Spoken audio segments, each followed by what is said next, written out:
Hey guys, কি খবৰ আপোনালোকৰ? আশা কৰোঁ নিশ্চয় আপোনালোকৰ খবৰ বহুত ভাল। তো আজি ধুনীয়া বতৰ, বৰষুণ দিছে, বৰষুণ যোৱাৰ পিছত ধুনীয়া ৰাস্তা পদূলি চাফা হৈ গৈছে। এই চেগতে বলক আজি এটা নতুন ঠাইলৈ আমি গমন কৰোঁ। নতুন ঠাইডোখৰ হৈছে ধেমাজিত অৱস্থিত। বহুতেই ইয়াৰ নাম শুনা নাই চাগে, শুনিছে যদিও বহুত জনাজাত হোৱা নাই। তো বলক আমি গৈ আছোঁ হাবুং। হাবুং কিহৰ বাবে বিখ্যাত তো জনাই আছোঁ। ইয়াত দেখিছে কি ধুনীয়া এটা মন্দিৰ।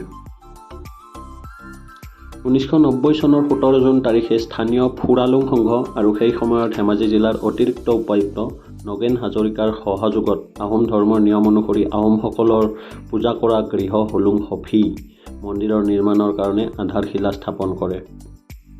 সেই ঠাইৰ ঐতিহ্য ৰক্ষা কৰি পৰম্পৰাগত ফুৰালুং বানফি ধৰ্মৰ নীতি নিয়ম মতে টাই ভেটিৰ ভিতৰত থকা হফিটোত মলুং টাই পণ্ডিতসকলে আৰু বিশেষকৈ স্থানীয় মচাম পণ্ডিতসকল আৰু স্থানীয় পয়ে ফুৰালুং সংঘৰ সদস্যসকলে টাই আহোম ভাষাতে সেৱা অৰ্চনা কৰে।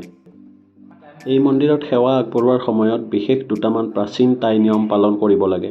টাই চি পৰম্পৰা কৰাটো বাধ্যতামূলক আৰু তাত অক বান ফাই মানে চাকি জ্বলোৱা, আই চিংলা উগোৱা আদি নিয়ম কৰা হয়। তালৈ কাই অৰ্থাৎ কুকুৰা নিয়মমতে নিয়া হয়। তালৈ যাওঁতে নিয়ম অনুসৰি বিভিন্ন ৰঙৰ কুকুৰা, লাও বা সাজপানী নিয়াৰ উপৰিও বান ফাই অৰ্থাৎ চাকি নিব লাগে।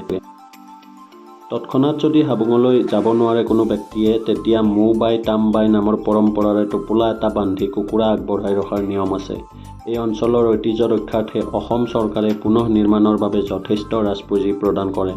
2017 চনত তেতিয়াৰ অসমৰ মুখ্যমন্ত্ৰী সৰ্বানন্দ সোণোৱালদেৱে নতুনকৈ নিৰ্মাণ কৰা হফিত উদযাপিত মেডাম মেফি অনুষ্ঠানত উপস্থিত হৈ হাবুঙক পৰ্যটনৰ কেন্দ্ৰ হিচাপে গঢ়ি তুলিবলৈ 2 কোটি টকা প্ৰদানৰ কথা ঘোষণা কৰিছিল আৰু সেই ঘোষণা মতে কাম হৈছিল আৰু সাহায্য প্ৰদানৰ পিছত মন্দিৰটোৰ আজিৰ এই ৰূপ দেখিবলৈ পাইছে আপোনালোকে।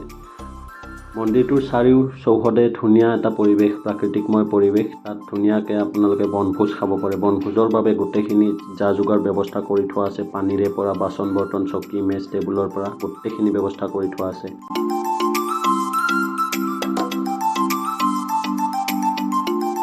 তো আপোনালোকে ইয়ালৈ আহক আৰু ধুনীয়া এটা পৰিৱেশৰ আনন্দ লওক আৰু বনভোজৰ আনন্দটো বিশেষকৈ লওক ঠাণ্ডাৰ দিনত আহি। চাওক কি ধুনীয়া পৰিৱেশ।